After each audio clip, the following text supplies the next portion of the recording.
Graças a Deus, estamos mais uma vez com o nosso Hangout no ar, nosso Hangout das terças-feiras. Hoje, por força das circunstâncias, o Dr. Pedrosa não pode estar conosco, mas nós não deixaremos de fazer o nosso Hangout. Para não atrapalhar a sequência de Daniel, que estamos fazendo junto com o Dr. Pedrosa, nós falaremos hoje sobre o Dia do Senhor. O Dia do Senhor. Então, e para começarmos com a bênção de Deus, nós vamos orar com a nossa querida irmã Vanessa. A nossa Vanessa, nossa caçulinha, vai nos levar a Deus em oração neste momento, pedindo a bênção do Senhor para o nosso Hangout. Vanessa, por favor, nos eleve a Deus em oração neste momento. Amém.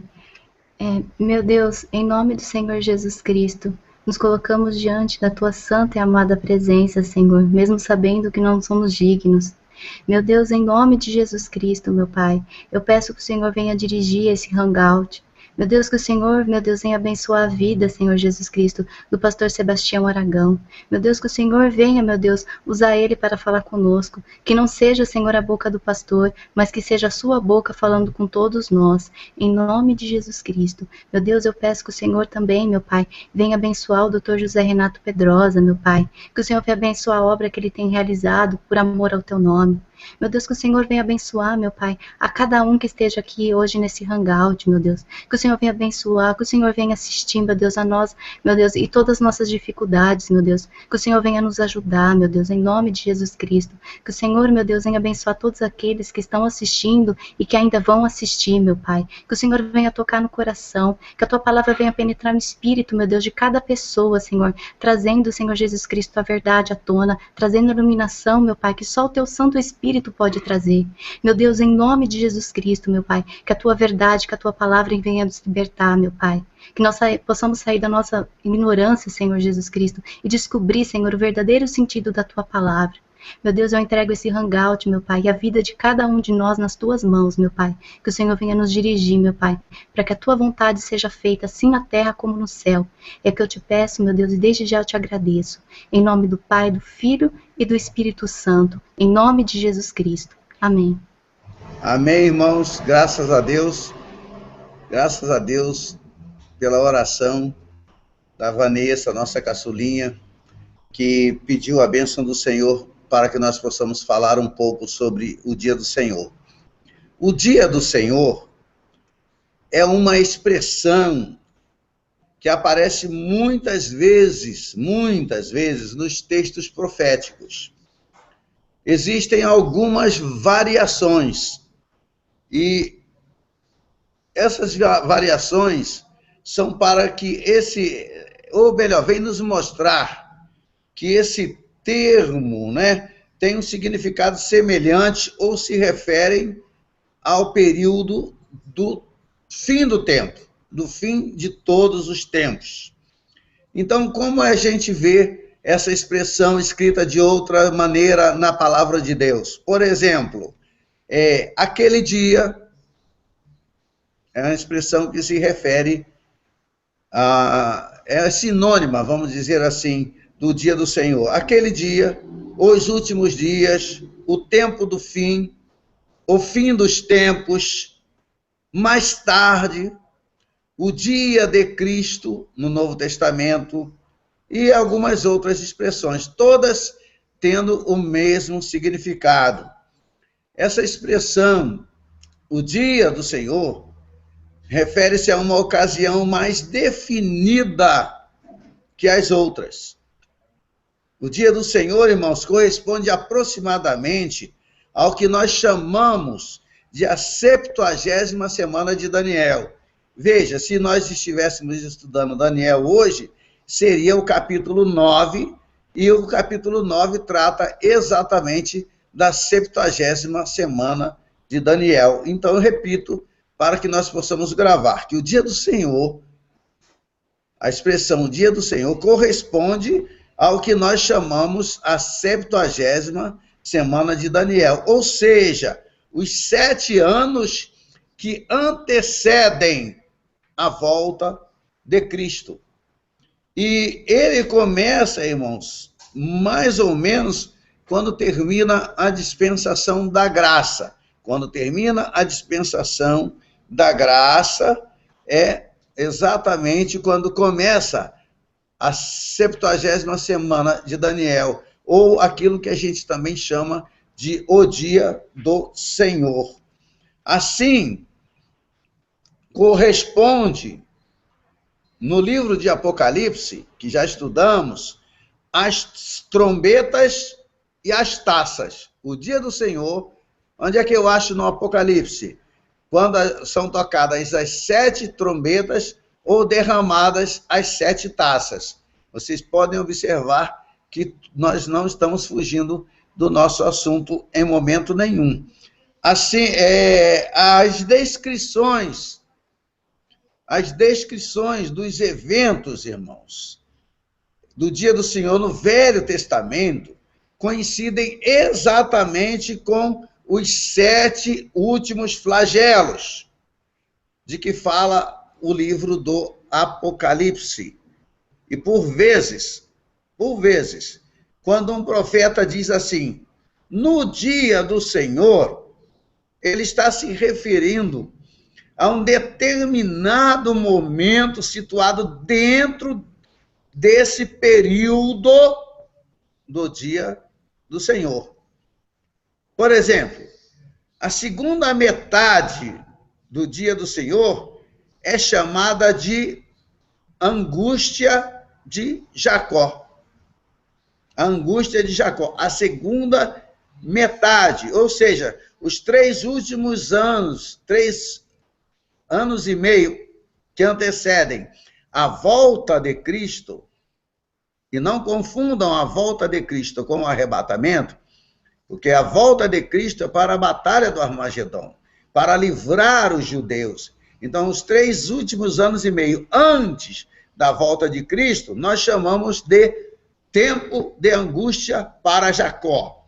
E o dia do Senhor ocorre numa ocasião em que Deus está novamente tratando com os judeus, mas tratando com os judeus como nação, não como indivíduo.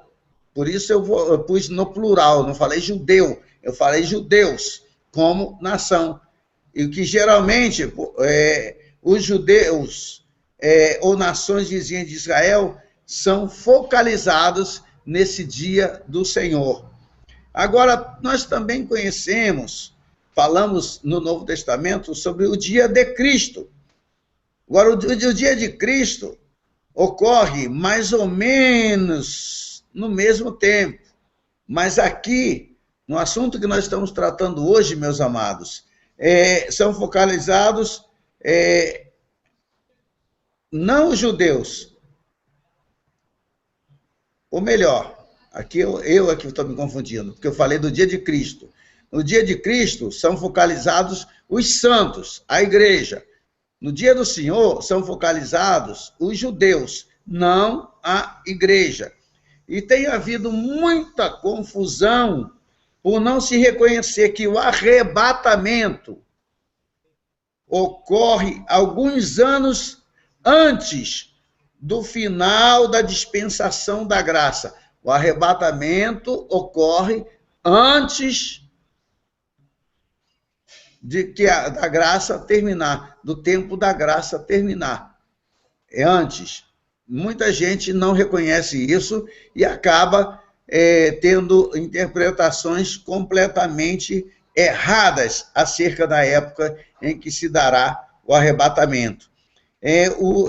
Deverá haver, provavelmente haverá, ou precisa haver, vamos dizer assim, um tempo para que os santos, para que apareçam os santos da tribulação. E os santos da tribulação têm que aparecer quando, pastor? Tem que aparecer, irmãos, ainda dentro da dispensação da graça, porque fora da dispensação da graça não há salvação. Todos nós conhecemos o versículo que diz, pela graça sois salvos, né? Pela graça sois salvos, por meio da fé, ou mediante a fé. E isto não vem de vós, é dom de Deus.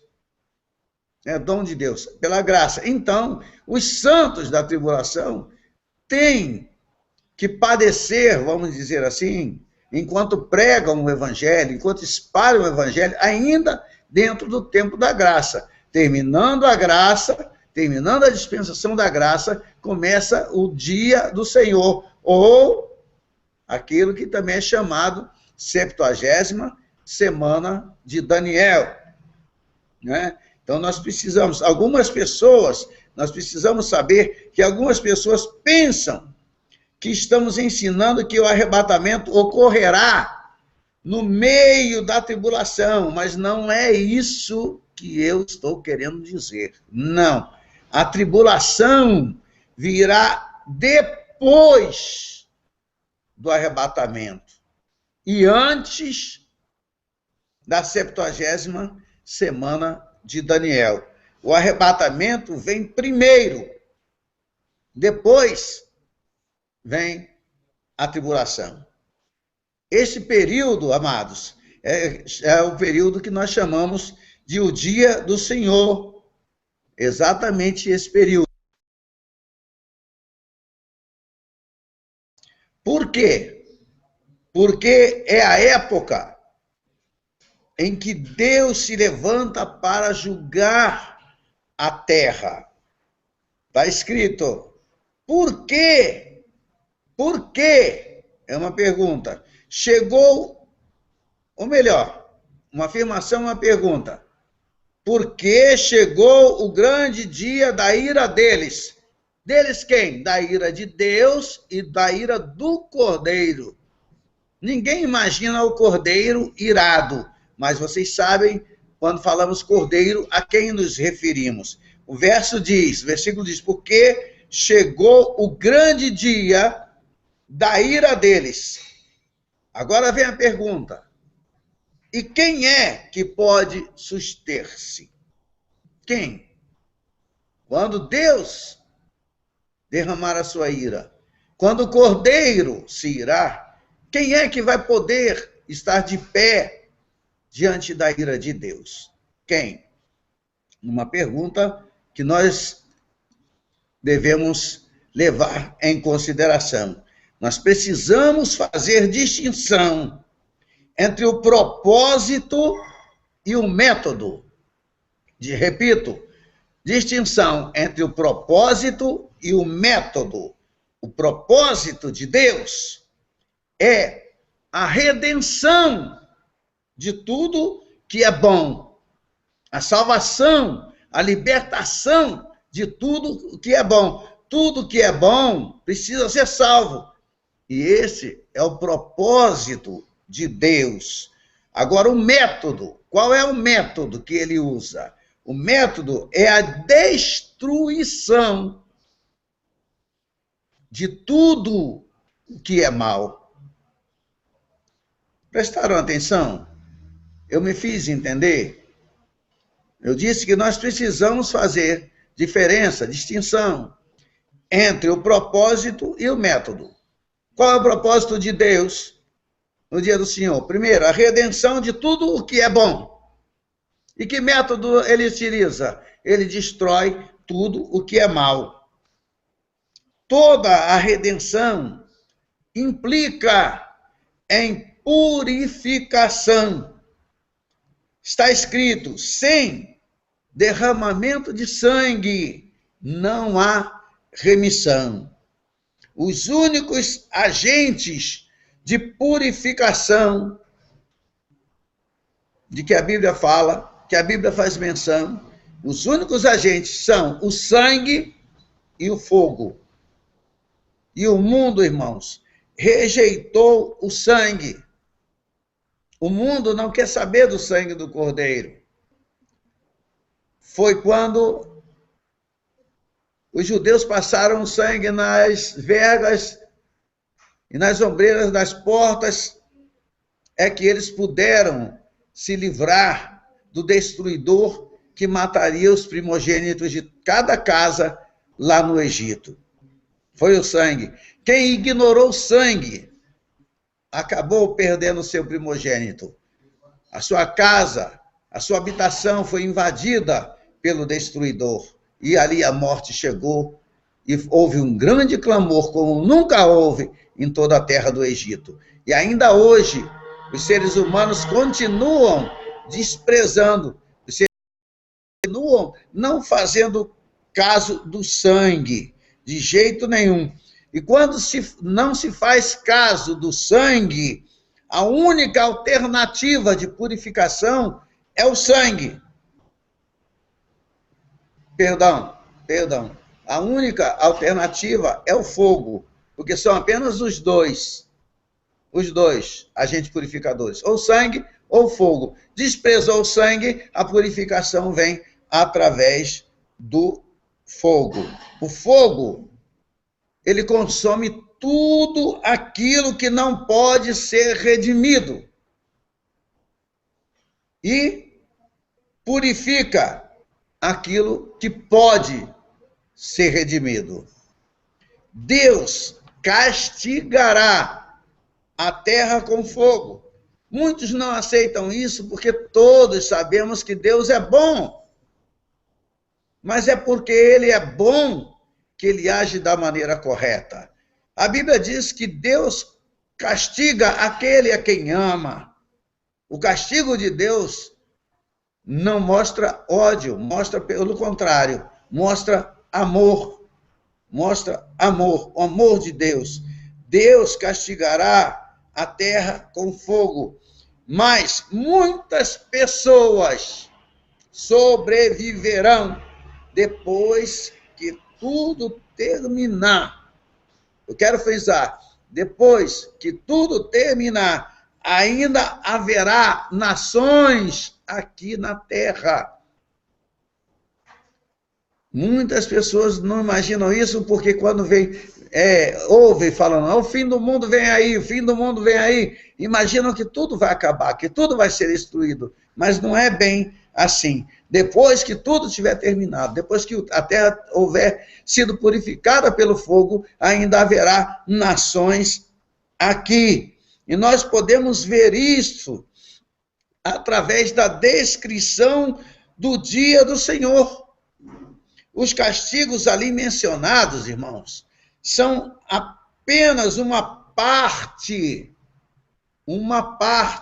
de todo o processo de redenção. Será bom termos sempre em mente o processo todo, enquanto nós consideramos esta parte dele. Enquanto nós consideramos a parte da qual estamos falando, é bom a gente ter em mente qual será todo o processo e quais seriam os propósitos de Deus. Por exemplo, não, se você quiser anotar o que eu vou dizer agora seria muito bom. Pode sim, Érica, fazer a pergunta assim. Eu vou dizer, você escreve a pergunta para mim, por favor. Eu vou falar, desculpa. Você quer perguntar no ar, né? Bem rápido. Eu lembro que o senhor já disse no Hangout do Pedrosa. O senhor falou que é uma profecia que está lá em Isaías, né? Falando sobre o novo céu e a nova terra. E que após a batalha do Armagedon e tal, não vai deixar de existir pessoas no planeta. Mesmo que os salvos sejam arrebatados, né, no dia do arrebatamento, mesmo após tudo isso, ainda vão existir pessoas na Terra. Essas pessoas são apenas os descendentes dos hebreus, dos judeus, ou pessoas de todas as partes do mundo? Como vai ser?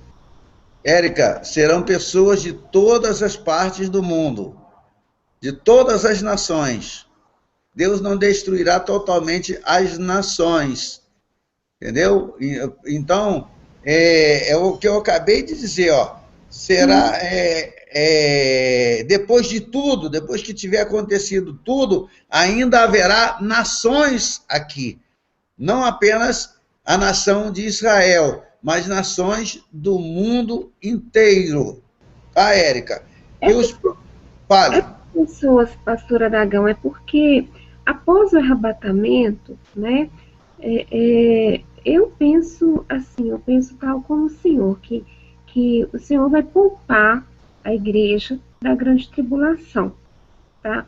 Infelizmente, vão ficar pessoas que não serão arrebatadas, vão ficar pessoas que serão degoladas, que morrerão por não aceitarem a marca da besta, como está escrito em Apocalipse. Essas pessoas, esses cristãos vão morrer, né? E aqueles que aceitarem a marca vão sofrer o juízo. Essas pessoas que sobrarem, que o Senhor vai deixar para que habitem no planeta nesse tempo que o Senhor está falando, eu só queria, por curiosidade, saber quem são essas pessoas. Sim, Érica, deixa eu me situar aqui agora. Veja bem, na verdade, eu colocaria de uma maneira, até vou aproveitar o que você disse para colocar de outra maneira. As pessoas, elas morrerão na grande tribulação, os cristãos que ficaram, não porque não aceitarão a marca da besta. Elas morrerão na grande tribulação porque elas não atentaram para o poder purificador do sangue de Jesus. Elas passaram o tempo na igreja, elas não levaram muito a sério e não se encheram do Espírito Santo.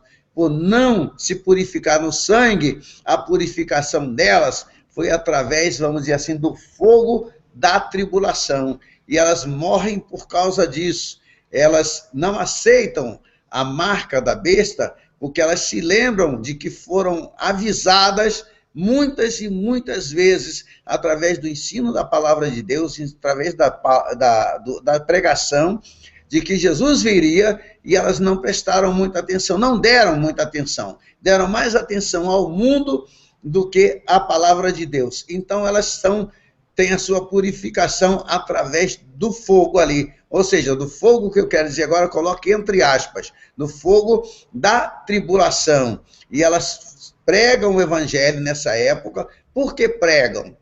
Porque judeu não tem evangelho para pregar, judeu tem judaísmo para pregar. Agora, elas se espalham, e o número de salvos nessa época será muito maior do que o número de salvos na época em que nós estamos vivendo, ou em qualquer outra época. Elas serão salvas, e essa multidão toda de salvos vai morrer. Morrendo, elas vão encontrar conosco lá em cima. Nós já fomos arrebatados. Só que elas morrem, e no final desses 3 anos e meio, agora veja o que eu vou colocar, 3 anos e meio que antecedem a 70ª semana de Daniel, que é o que nós chamamos de o dia do Senhor. Então elas vão encontrar conosco lá em cima. Se você fizer uma conferência depois em Apocalipse, capítulo 7, verso 9, comparando com o capítulo 6, verso 9, você vai ver que elas estarão lá no capítulo 7, adiante do trono de Deus, mas sem coroas. Sem coroas. Os que foram arrebatados têm coroas em suas cabeças. E os que morreram na grande tribulação, elas terão vestes brancas, elas terão palmas nas mãos, mas elas estarão sem coroas, porque o certo, o correto, vamos dizer, me permita dizer assim, seria subirem antes do arrebatamento. Mas quando eu olho o plano todo de Deus, eu vejo que Deus deixa, me permita dizer assim, de propósito. Para quê? Porque só a igreja tem um evangelho para pregar. Eles vão se consertando e vão pregando o evangelho enquanto perseguidos pelo dragão. A gente confere isso no capítulo 12 de Apocalipse, que o dragão perseguiu a mulher que fugiu para o deserto, mas foi dada ordem por Deus para que a terra a protegesse, E, então, quando o dragão lança uma enxurrada, a terra abre a sua boca e protege a mulher. Aquela mulher representa a igreja que ficou, a igreja que não subiu, embora depois do arrebatamento nós não mais chamemos de igreja. Agora, não me pergunte como nós a chamaremos, que eu não sei, por isso que eu digo igreja que ficou. Outros podem chamar de outra forma. Agora, quais são os propósitos de Deus com essa época, com o dia do Senhor? Primeiro, a destruição. O dia do Senhor serve para quê? Para a destruição dos resultados do pecado. As consequências do pecado serão destruídas. Segundo, os propósitos de Deus são, em segundo lugar, para a preparação para a vinda do reino. Isso principalmente no que se refere aos judeus.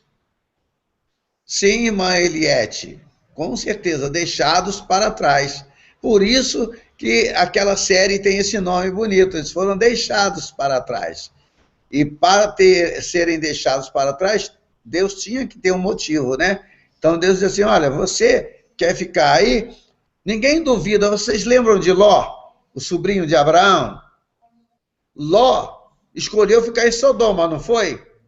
Porque Sodoma era bonita, Sodoma era agradável, Sodoma era maravilhosa, era aparentemente muito rica, era mais fértil, e Ló viveu ali. E a gente pensa, ué, e Ló?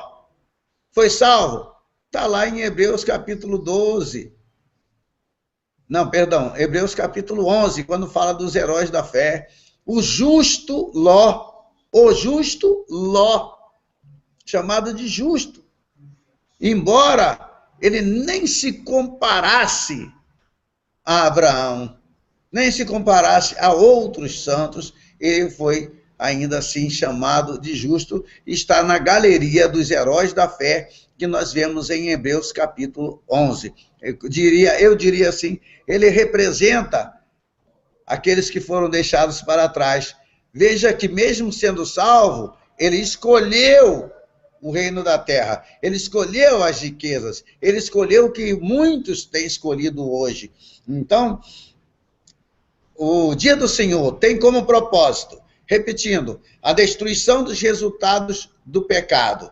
Segundo lugar, a preparação para a vinda do reino de Deus, principalmente no que se refere aos judeus, porque é quando, na batalha do Armagedon, é que o judeu se converte nacionalmente. A nação de Israel se converterá a Cristo Jesus. Em terceiro lugar, o propósito de Deus é o condicionamento da raça humana para a eternidade. Ele condiciona a raça humana para a eternidade. Agora, o propósito todo é composto dos seguintes elementos. Eu anotei aqui, olha. Está aqui no meu papelzinho aqui, ó. O propósito todo. Primeiro, o sacrifício pelos pecados. Onde? Na cruz. O próprio Deus ofereceu esse sacrifício. Jesus entregou-se a si mesmo. Segundo, a escolha de uma noiva, de um povo real. Vocês sabem quem são? Vocês sabem de quem eu estou falando? Daqueles que são futuros reis e sacerdotes. Ou seja, nós, a igreja do Senhor. Terceiro, eu estou agora colocando todo o propósito, viu, irmãos? Hoje parece que eu estou aqui inquieto, mas não estou, não. Terceiro, a pregação do evangelho a toda criatura.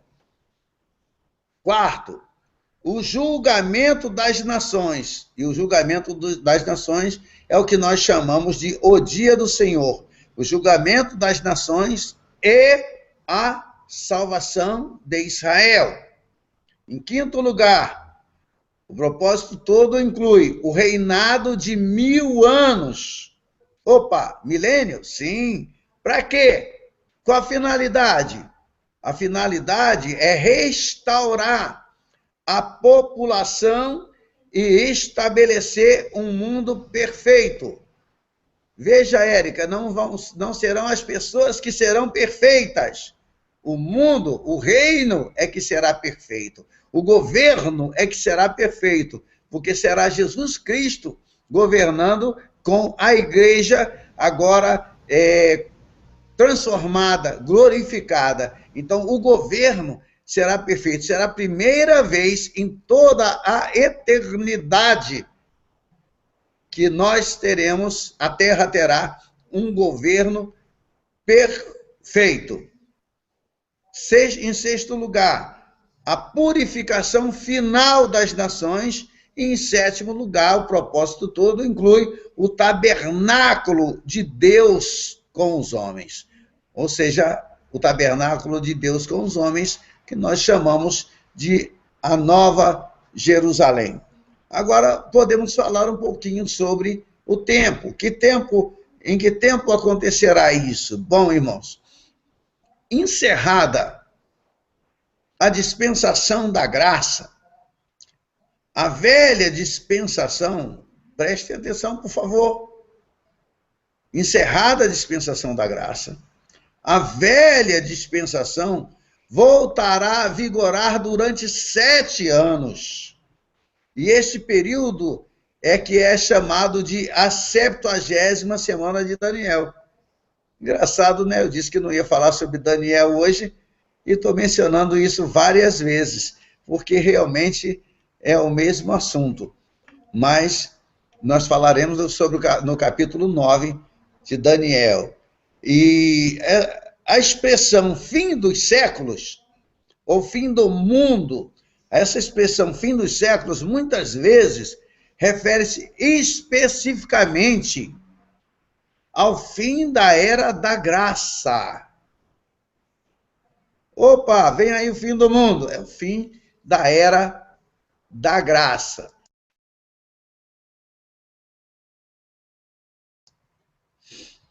Foi assim que Jesus empregou esta expressão. Quando os discípulos perguntaram a Jesus: que sinal haverá da tua vinda e da consumação dos séculos? O Senhor separou os fatos segundo ou conforme o seu tempo, tá? Depois de lhes falar sobre o começo dos sinais, Jesus disse, mas ainda não é o fim. Não é o fim. Ainda não é a consumação do século. E logo depois, após descrever com muitos detalhes a tribulação dos santos, ele disse, então virá o fim, isto é, o fim do século, pois era disso que ele estava falando. Não é o fim do mundo, é o fim do século, o fim da era. Logo em seguida, o Senhor Jesus passa a falar sobre a questão do fim da era do Velho Testamento. O fim da era do Velho Testamento. Repare cuidadosamente que eu estou falando de duas coisas diferentes. Fim da era do Velho Testamento termina com a sua segunda vinda, ou seja, o fim da era do Novo Testamento do Velho Testamento é que termina com a vinda de Jesus. Veja, repare bem, a vinda de Jesus não é o arrebatamento. O arrebatamento é o fim da era cristã. E a segunda vinda de Cristo é o fim da era do Velho Testamento. Como assim, pastor? Veio o Velho Testamento, De repente, por isso que se fala em 70ª semana de Daniel. Quando começa o Novo Testamento, vamos dizer assim, quando começa o tempo da graça, havia passado apenas 69 semanas. E ficou faltando uma semana, E o profeta fala, nós vamos ver isso a semana que vem, né? Ele fala exatamente de 70 semanas, mas, na verdade, até hoje só se passaram 69. O que quer dizer? Quando começou o tempo da igreja, Deus parou o relógio dele. É uma maneira de falar, tá? Eu estou dizendo metaforicamente. Deus parou, falou assim, 69. Jesus volta quando tiverem passado 70 semanas. Então está parado. Está parado. O tempo parou. Deus não deixou o relógio eterno continuar andando. Isso é apenas uma maneira de eu me expressar para que você entenda. Porque a segunda vinda de Cristo é quando termina o Velho Testamento. O Velho Testamento não terminou. Ele foi interrompido pela igreja. É como um parênteses. A igreja é um parênteses no tempo que conta do Velho Testamento. Veio o Velho Testamento, aí quando Cristo vem, abre parênteses, cria a igreja, e a igreja existe. Quando a igreja sair e quando terminar a 70ª semana de Daniel, fecha parênteses. Ela termina, vem terminar a vinda de Cristo, vem terminar o Antigo Testamento que foi interrompido. Portanto, irmãos, nós temos aqui 2 períodos de tempo. O fim da Era da Graça e o dia do Senhor. Um logo após o outro. Terminou a graça, começa o grande e terrível dia do Senhor. O dia do Senhor não abrange todo o período que vai do arrebatamento. Preste atenção nisso. O dia do Senhor não abrange todo o período que vai do arrebatamento até a volta de Cristo.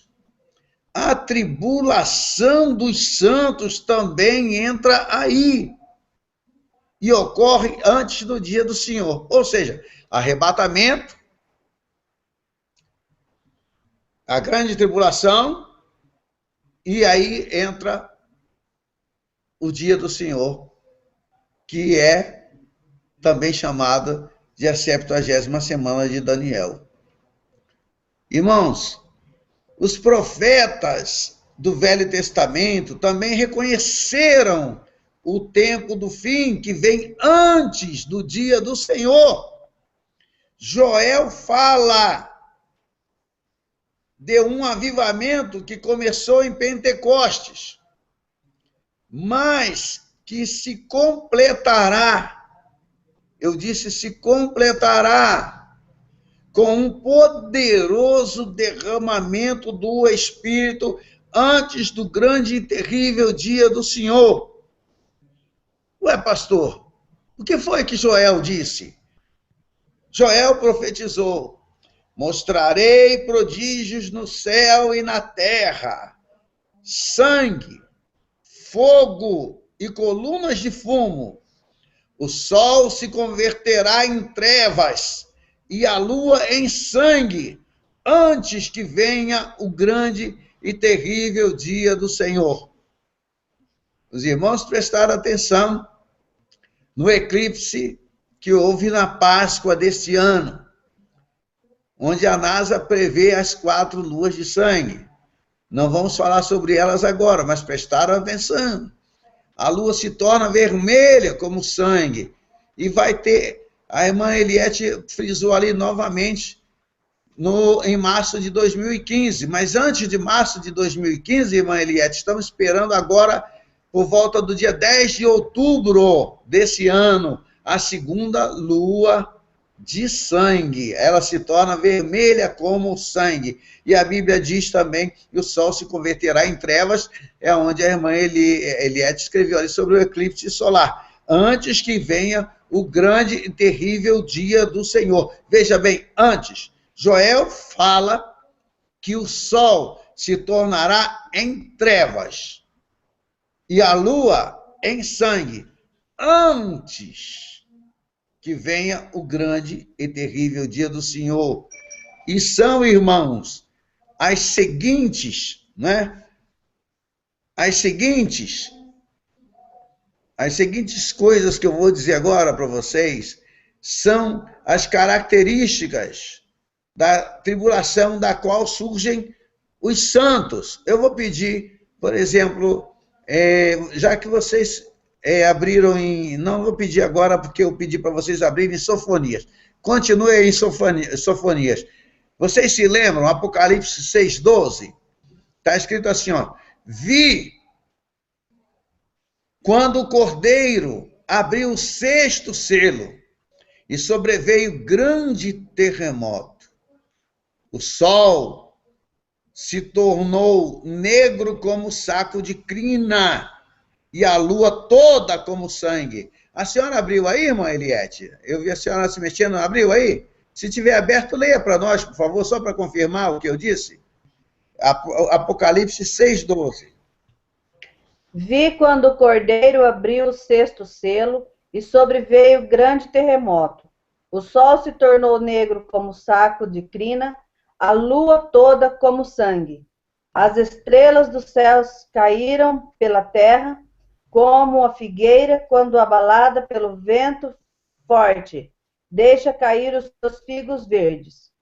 Amém. Muito obrigado, irmã Eliette, muito obrigado. Viram aí, irmãos? Amém. Novamente confirmou. O sol se tornou negro como saco de crina e a lua como sangue.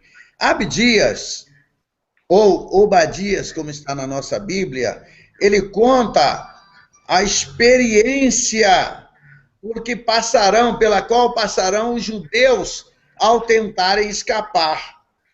E este é o segundo estágio no retorno dos judeus. O grande retorno em massa dos judeus deverá ocorrer após esta perseguição que o anticristo moverá contra eles. Abdias, ou Obadias, menciona a época dessa perseguição. Ele diz assim, ó: porque o dia do Senhor está prestes a vir sobre todas as nações. O dia do Senhor está prestes a vir sobre todas as nações. E essa experiência, irmãos, ela vem antes do dia do Senhor. Portanto, o que eu posso ver aí? O que nós podemos ver aí? Podemos ver mais uma vez um período de cumprimento de profecias antes do dia do Senhor. E a irmã Cleusa se prepara aí para ler Sofonias 1, versos 12, 13 e 14. O profeta Sofonias, irmãos, ele trata quase que exclusivamente do dia do Senhor. Quando você estiver lendo Sofonias, saiba que o profeta trata exclusivamente, ou quase que exclusivamente, quase que totalmente do dia do Senhor. Esse é o assunto do livro de Sofonias, mas ele reconhece também uma situação que existirá antes desse dia. Antes desse dia, ele reconhece isso. Preste atenção. A irmã Cleusa vai ler agora para nós Sofonias 1, verso 12, 13 e 14. Por favor, irmã Cleusa. Naquele tempo esquadrinharei a Jerusalém com lanternas e castigarei os homens que estão apegados à borra do vinho e dizem no seu coração: o Senhor não faz bem nem faz mal. Por isso serão saqueados os seus bens e assolados as suas casas. Edificarão casas, mas não habitarão nelas. Plantarão vinhas, porém não lhes beberão o vinho. Está perto o grande dia do Senhor. Está perto e muito se apressa. Atenção. Muito obrigado, irmã Cleusa. Muito obrigado. Haverá, irmãos, um período de calma, um período de paz, quando todos dirão paz e segurança. Eles irão construir e plantar, irão fazer grandes planos para o futuro. Todos dirão, nunca tivemos uma vida melhor. Será uma época de grande prosperidade. Prosperidade para quem? Prosperidade para o mundo, com um falso senso de segurança. Será uma época em que o dia do Senhor estará bem perto. E quando a súbita destruição acontecerá. Existe apenas um dia do Senhor. E isso deve ser verdade. Porque Jesus disse o seguinte. Espera aí, pastor, eu quero ler. Leia aí para mim. Mateus 13, verso 19. Por favor. Quem acha aí para mim, pode ler. Mateus 13, 19.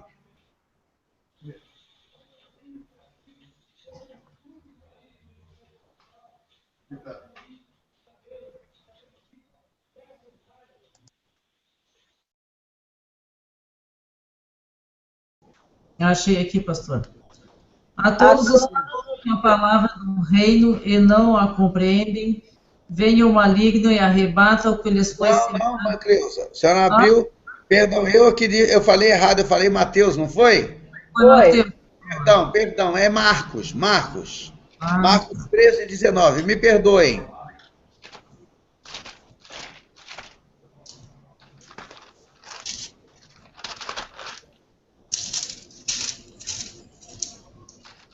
Porque aqueles dias serão de tamanha tribulação como nunca houve desde o princípio do mundo, que Deus criou até agora e nunca jamais haverá. Obrigado, irmã Cleusa, me perdoe o engano.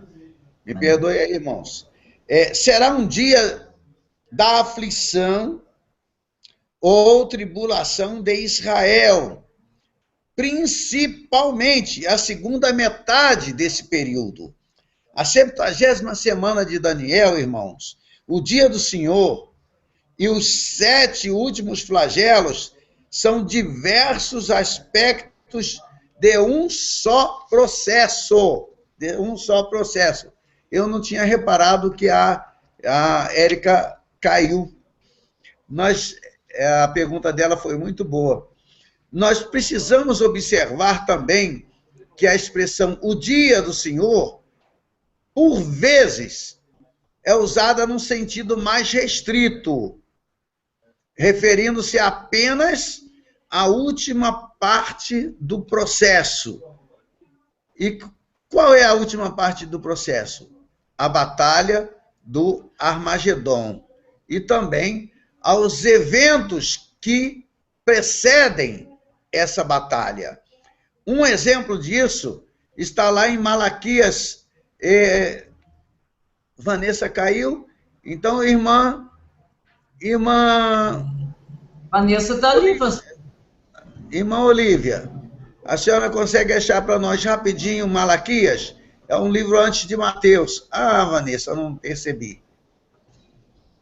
Malaquias, capítulo 4, verso 5 e verso 6. A batalha do Armagedon. Nós temos um exemplo em Malaquias, capítulo 4, verso 5 e verso 6. A irmã Olívia está por aí? Sim, irmã Olívia, obrigado. Malaquias o quê? Capítulo 4, verso 5 e verso 6. Eu estava dizendo, irmãos, que a última parte do processo é a batalha do Armagedon. E os eventos que precedem essa batalha.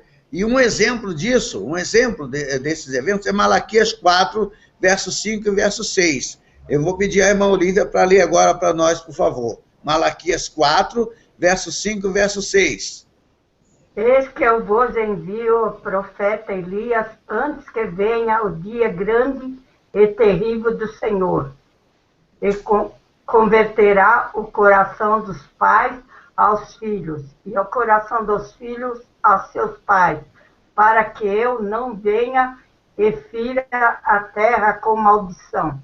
Obrigado, irmã Olívia. Está vendo aí, irmãos? Para que eu não venha e fira a terra com maldição. Deus não tem essa intenção de ferir a terra com maldição. Os judeus estão envolvidos no dia do Senhor.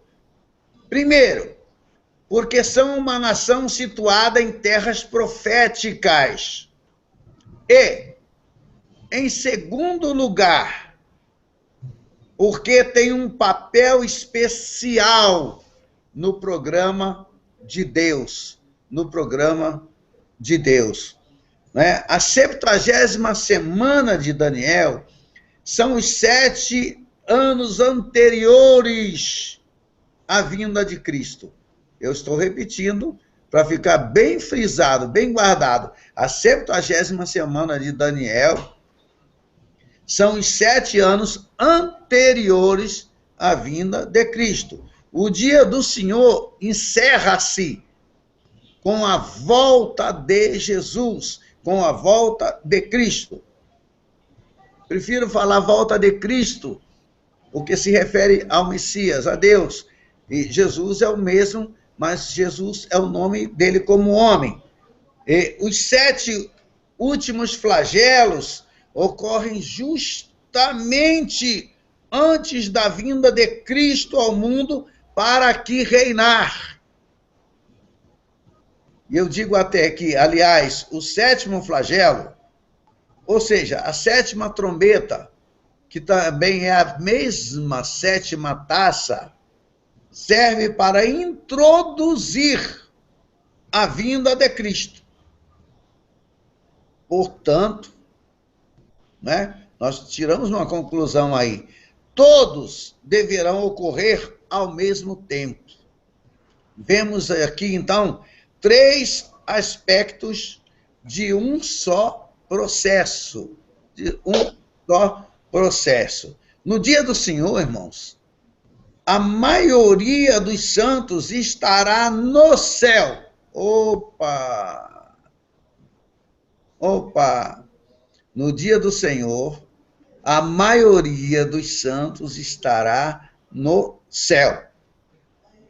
Se ainda houver algum sobre a terra, estará com o selo, ou protegido de alguma outra forma. Eu disse se for possível, se acontecer isso, os outros estarão sujeitos à redenção. Mas quem são esses outros sujeitos à redenção, à salvação?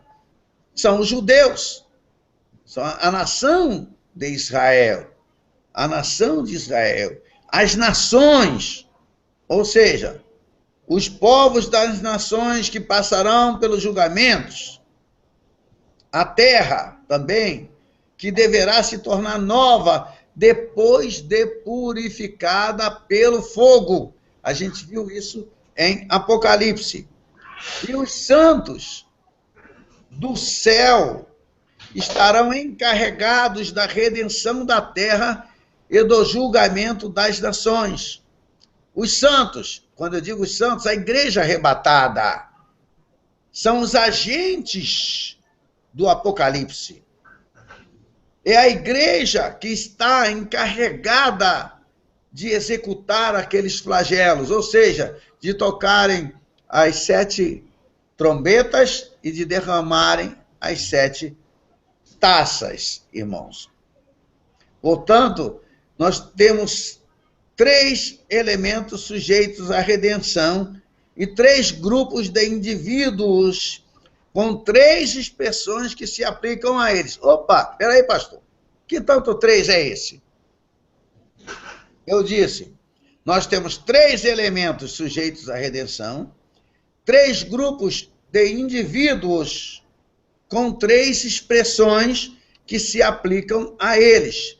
Primeiro, os judeus, e a expressão é a 70ª semana de Daniel. Segundo, as nações, que sofrerão ou passarão pelo dia do Senhor. E terceiro, os santos, que tocarão as trombetas e as taças. Não sei se os irmãos perceberam que o que eu estou ensinando aqui hoje tanto completa Apocalipse quanto Daniel. É lógico que eu não tinha condição de ensinar tudo quando ensinei Apocalipse, e nem tenho condições de ensinar tudo quando ensino Daniel. A profecia, a palavra de Deus, ela não tem fim. A gente tem sempre como aprender, temos sempre o que aprender com a palavra de Deus. Em cada um dos casos está envolvida a ideia de redenção, cumprindo a aliança de Deus com Noé. Com Noé. A 70ª semana de Daniel traz a redenção, a salvação a Israel. Preste bem atenção. Eu vou falar sem pressa nenhuma. A 70ª semana de Daniel traz a redenção a Israel. O dia do Senhor prepara as nações para o reino de Cristo. Apocalipse 20, verso 4. Vanessa, é fácil, acha aí pelo final da Bíblia, você chega rapidinho. Apocalipse, capítulo 20, verso 4. Leia para nós, por favor.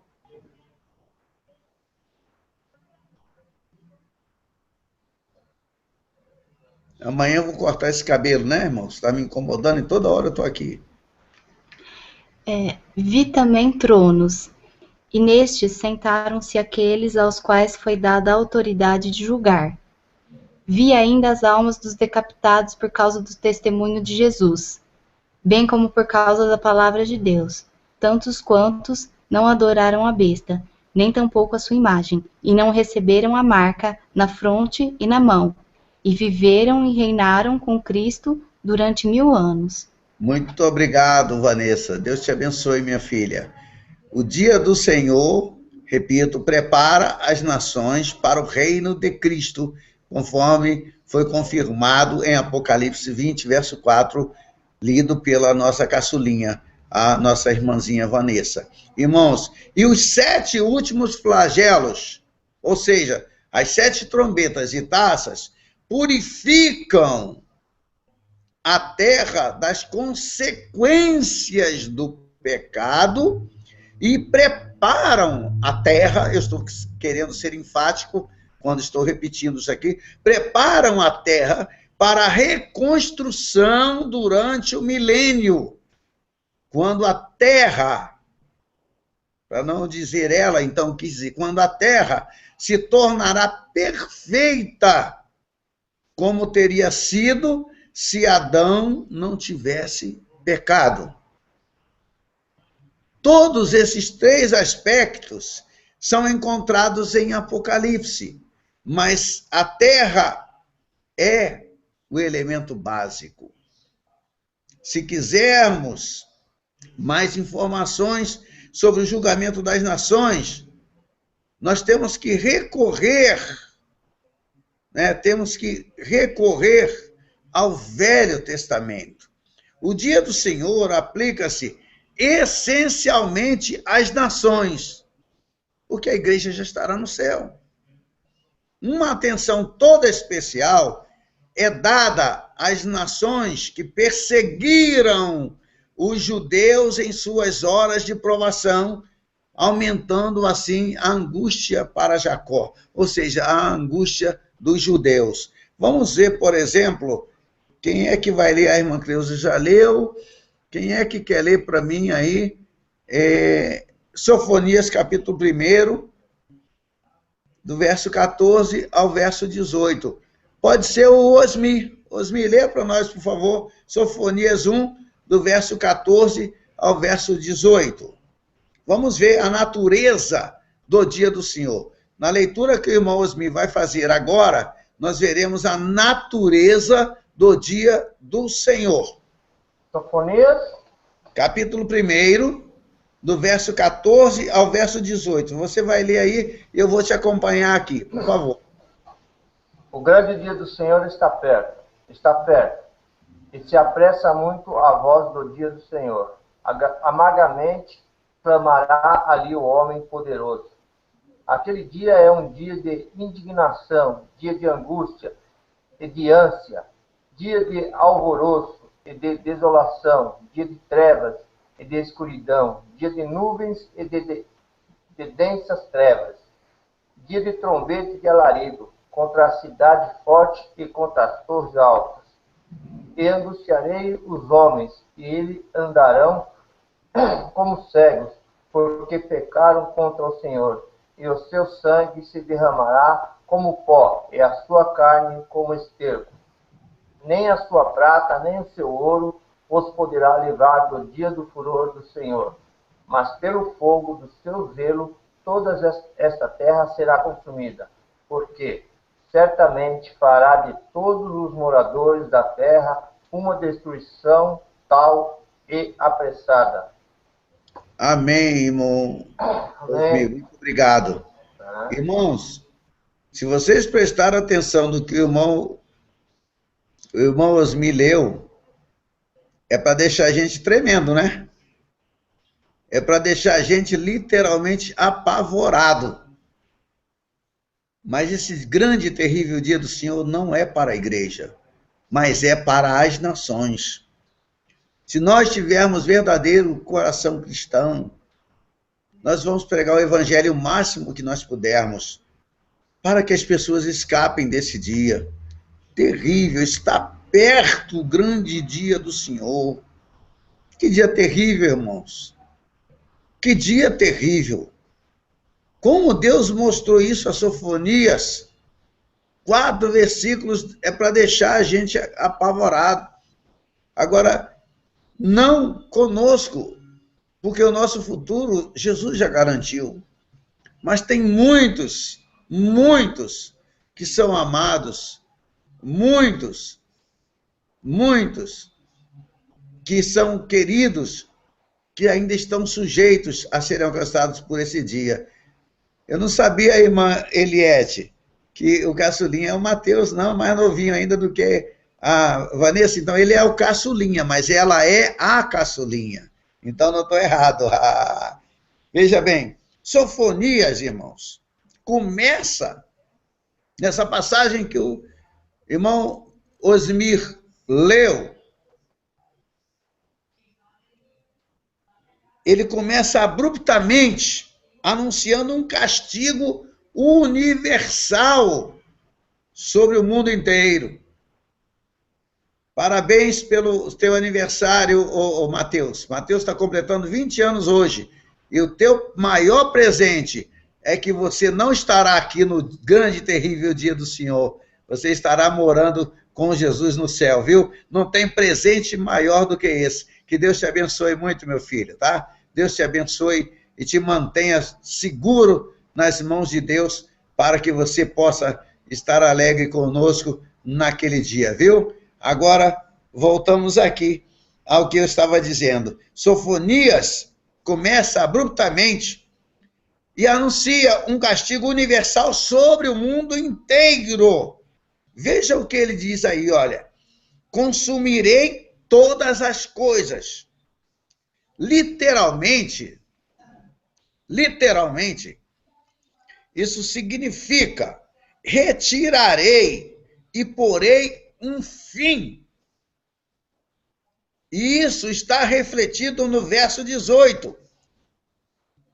O irmão Osmir leu, porque certamente fará destruição total e repentina, ou mais precisamente, ele porá um fim, sim, um fim rápido.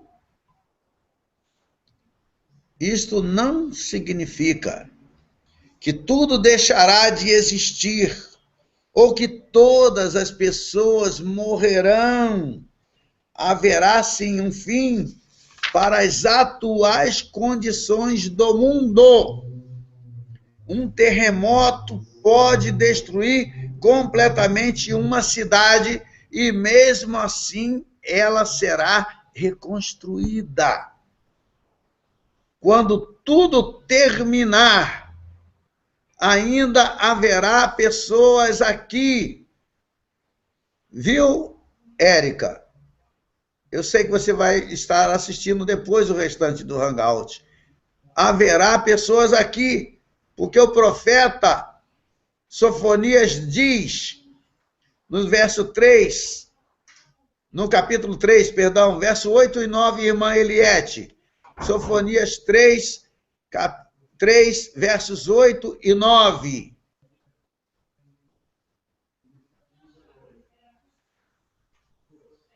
E o irmão Osmi ainda dá uma dica ali no verso 12 também. Mas vamos ler com a irmã Eliette o capítulo 3, versos 8 e 9.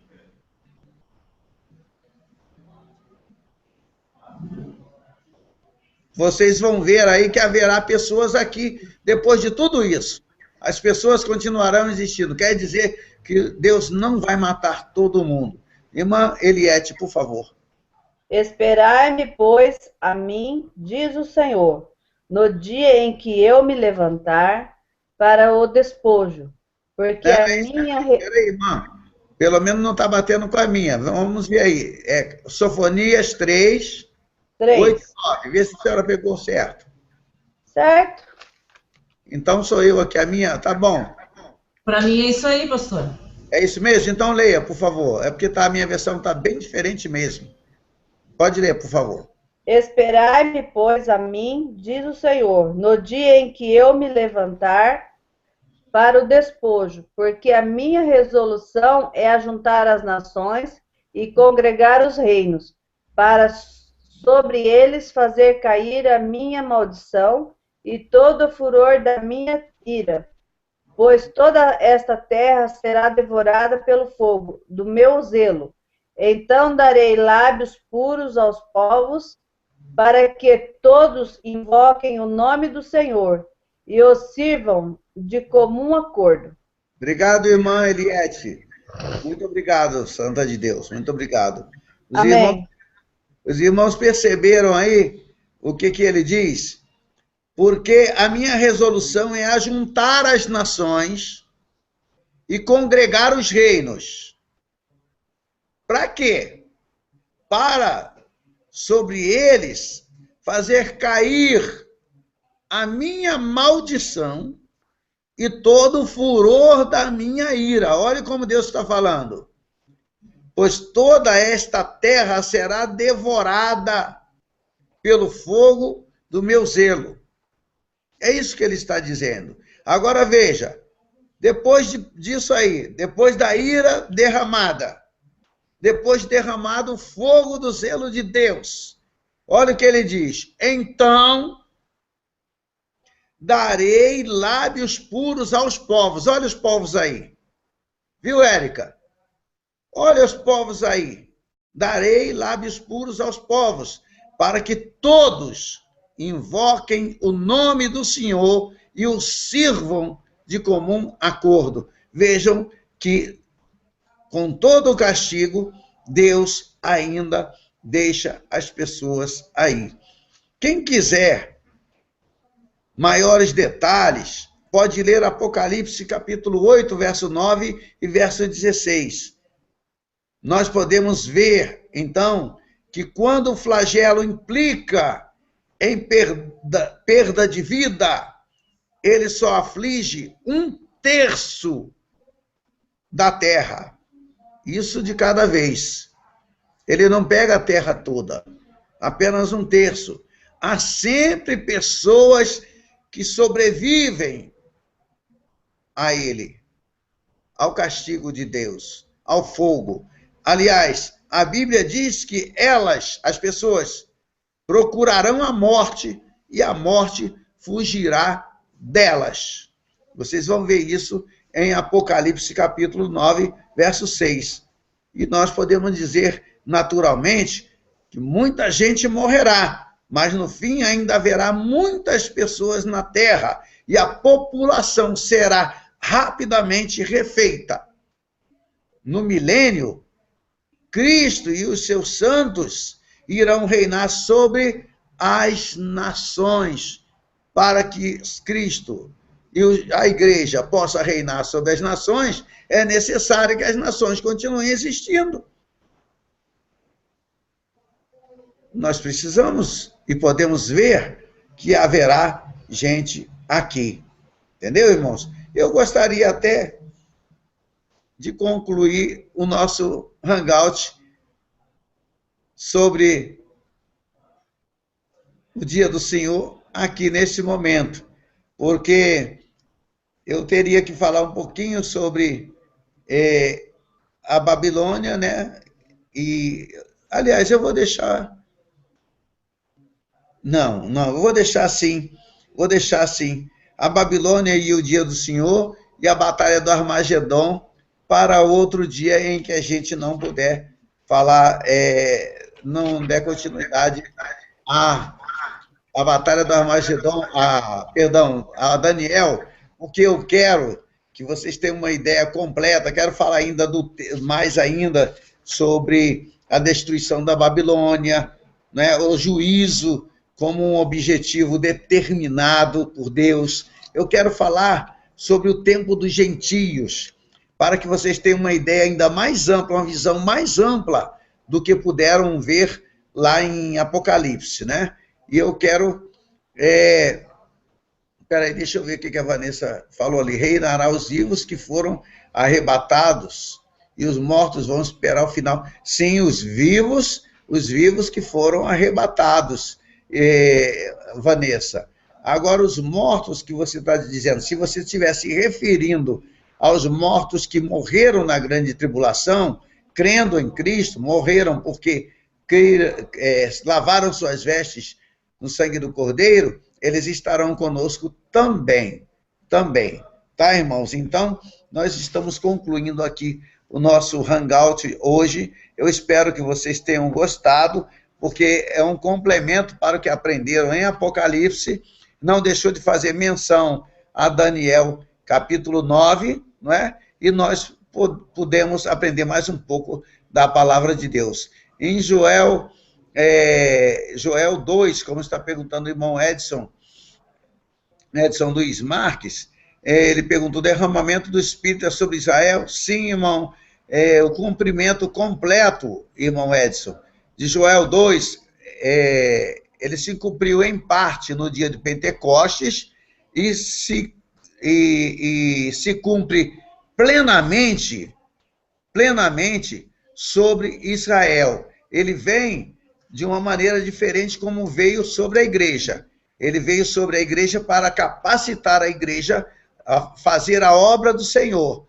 Agora, ele vem sobre Israel como espírito de oração e súplicas, conforme está em Zacarias, capítulo 12, 13 e 14, para levar Israel à conversão nacional. É quando Israel se converte nacionalmente. E na época é exatamente um pouquinho antes, um tempo muito curto antes da Batalha do Armagedon, porque a Batalha do Armagedon vem para livrar Israel de destruição total nas mãos do anticristo. Exatamente nesta hora, um pouquinho antes da Batalha do Armagedon, o Senhor derrama o seu Espírito sobre todo Israel. Em cada casa haverá choro. Sabe por quê? Eu acho isso muito bonito. Em cada casa haverá oração, clamor, choro, porque nacionalmente eles terão uma visão em que contemplarão o Senhor Jesus, o Rei dos Reis, assentado num cavalo branco, sobre um cavalo branco, em suas pernas escrito Rei dos Reis e Senhor dos Senhores, de suas mãos erguidas como que estivesse assim, olha, erguidas no céu, e eles, da terra, só pode ser uma visão, porque ninguém enxergaria no céu, eles verão a marca dos cravos nas mãos do Senhor e perguntarão ao Senhor: que feridas são essas em tuas mãos? Aí o Senhor responde para eles: essas são as feridas com que eu fui ferido na casa dos meus amigos. Então eles reconhecerão que Jesus era o Messias a quem eles puseram na cruz do Calvário, e serão tomados, né, por um grande choro, e toda a nação de Israel, naquele dia, todo o remanescente de Israel se converterá, e Jesus vem naquela hora para a batalha do Armagedon, para livrar Israel. É uma das partes mais lindas, mais gloriosas de toda a Bíblia Sagrada, e nós faremos parte, sabe como? É porque Jesus, naquela hora, que está montado num cavalo branco, é seguido de uma grande multidão vestida de vestes brancas, de linho fino, branco, puríssimo e resplandecente. E aquele povo que segue o Senhor é a igreja que foi arrebatada. Ou seja, nós. Que Deus abençoe vocês. Que vocês continuem orando pelo pastor Aragão, que continua ainda muito necessitado, mas mais necessitado das orações do que de outras coisas. E não só necessitado das outras coisas, mas mais das orações dos santos. E grande é a minha alegria saber que nós nos encontraremos lá.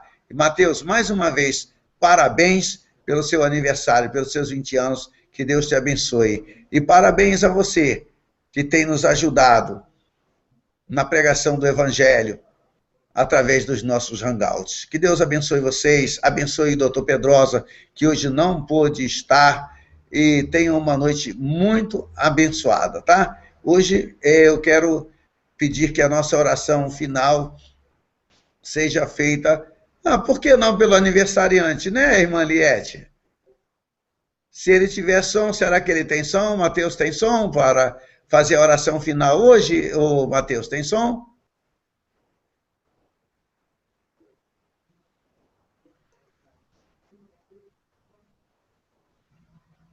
Então, vamos pedir a irmã... Ele vai fazer, pastor. Ele vai fazer? Ótimo, que bom, Mateus. Faça a oração final, querida. Não, muito bom. Oração. Não, oração não vai fazer, não.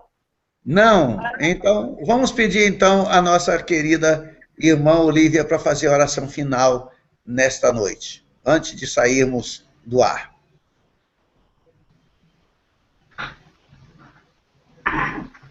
Vamos orar.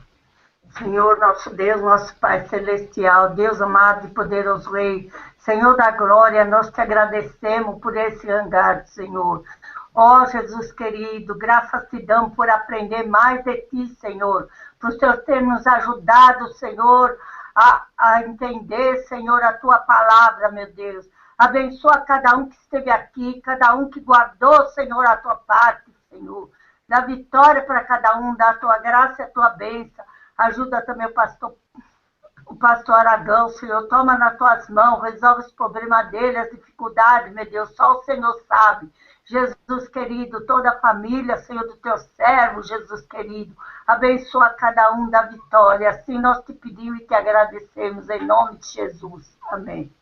Amém, irmãos, amém. Deus abençoe todos vocês.